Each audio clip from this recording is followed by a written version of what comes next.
What is up, Borough fans, and welcome back to the review of Borough versus Ipswich Town. I know it's late, but I've been really busy. I've not had time to pick up my phone and do this review.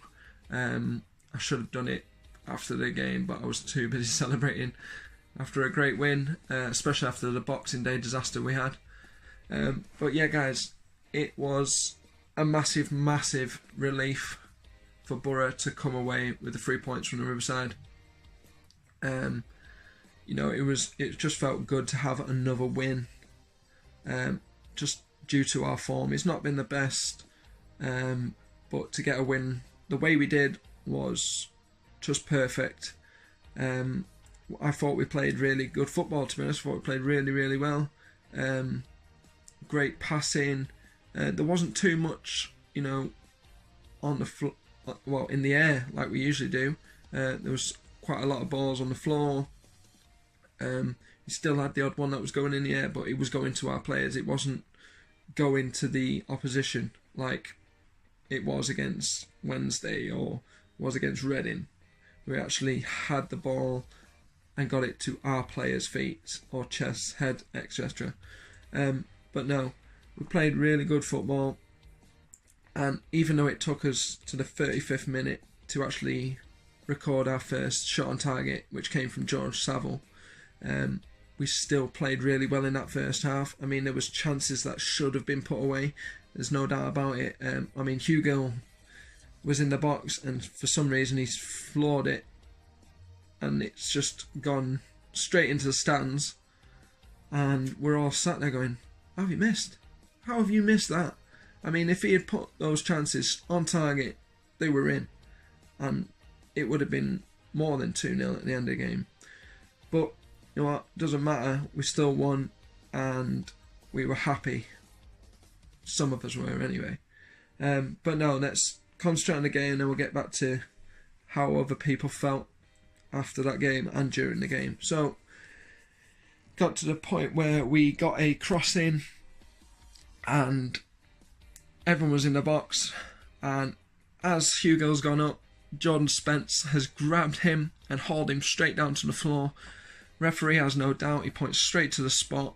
Borough get a penalty. Now at first I didn't actually see how the penalty was conceded until I watched replays, and yeah, it was stonewall penalty, no doubt about it.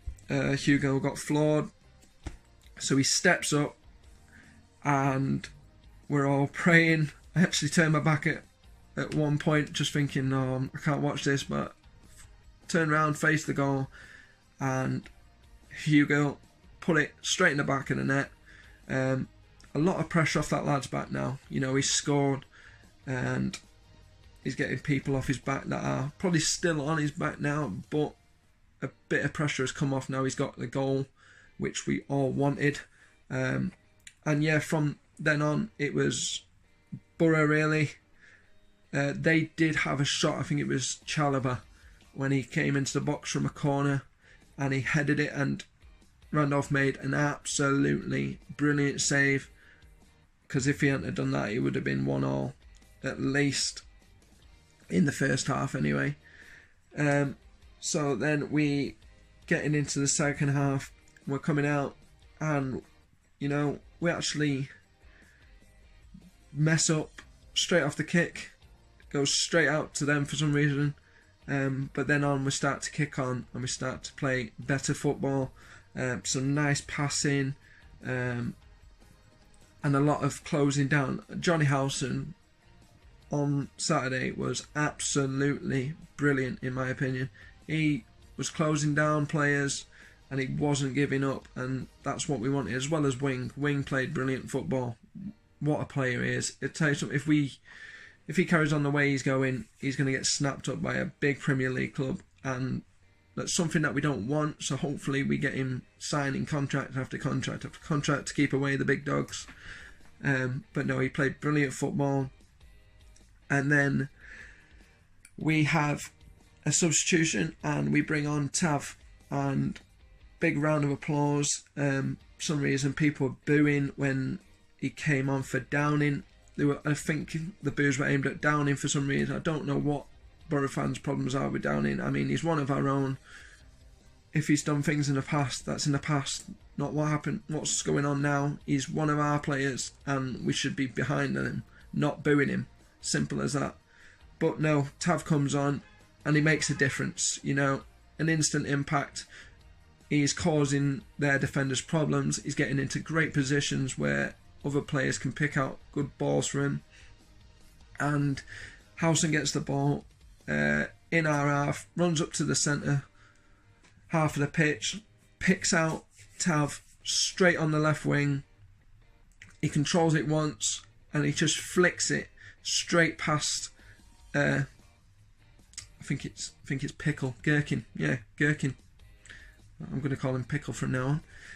Flicks it straight past him, and Borough 2-0. The lad, you can tell on his face, he was absolutely overjoyed with that finish. He goes and gives Britt a big hug, probably whispers in his ear, "That's how you score goals." But no, I'm not going to jump on the bandwagon of haters for Britt, because I love Britt. I think he's a quality player, and you know, if he has someone up front with him, he's going to cause big problems. But no, Tav scores the goal, and watching the replays, how the keeper's not saved it, I don't know, because it's not one of the most powerful shots, but for some reason he's just like dived, but not dived properly, and it's just flicked straight over his hand and into the bottom corner. But you know what, it doesn't matter, we grab the points and we're up 2-0, and then we've got Bezic subs off and Clates comes on, and more boos again. Boos just because Clates is coming on, just because he does backwards passing, etc. You know what I mean? I've watched him some occasions and it is irritating, but sometimes it's when he actually has no one in front of him or to the side of him that he has to go backwards. But yeah, booing the players yet again is getting to the point where it's getting a bit ridiculous now.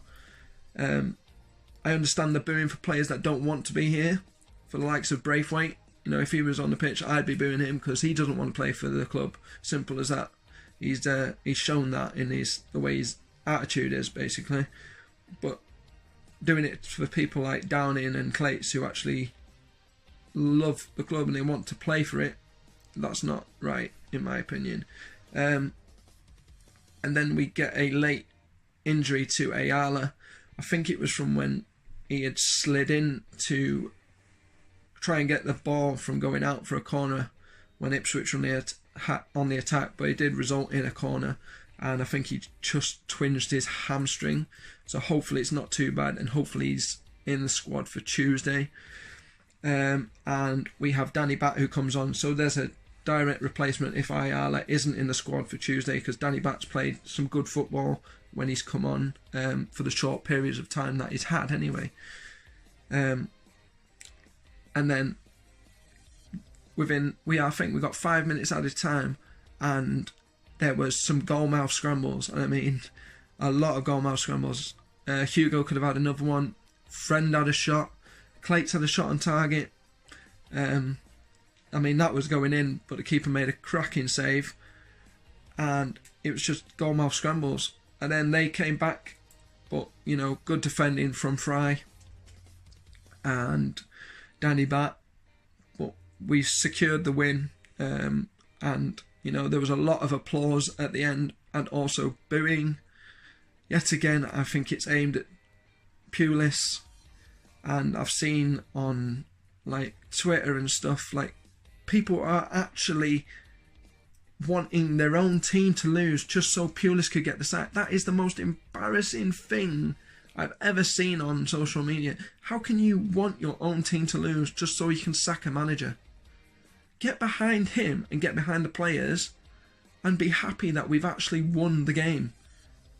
It's, you know, it's just embarrassing to see and hear. But, you know, that's another thing. People are entitled to what they think. I was very happy that Borough won, and you know, it was a bit of a relief, so to say. You know, I think there was a lot of like wow, we've actually done it, we played good football and we've got the points. and now we just need to look on to the Derby game, because you know their game against Norwich was a goal fest.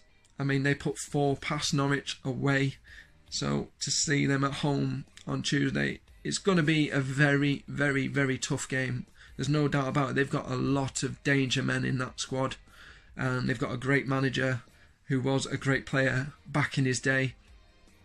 But we need to really pay attention to their squad, because if we're giving away silly free kicks, you've got the likes of Mason Mount who's going to just step up and he's going to probably put it in the back of the net.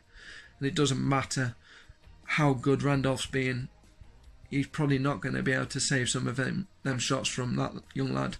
But no, I'll focus on Derby for my preview when that is up tonight as well. Hear the fireworks in the background. So New Year is definitely kicking in already. But no guys, again, sorry that this is up late.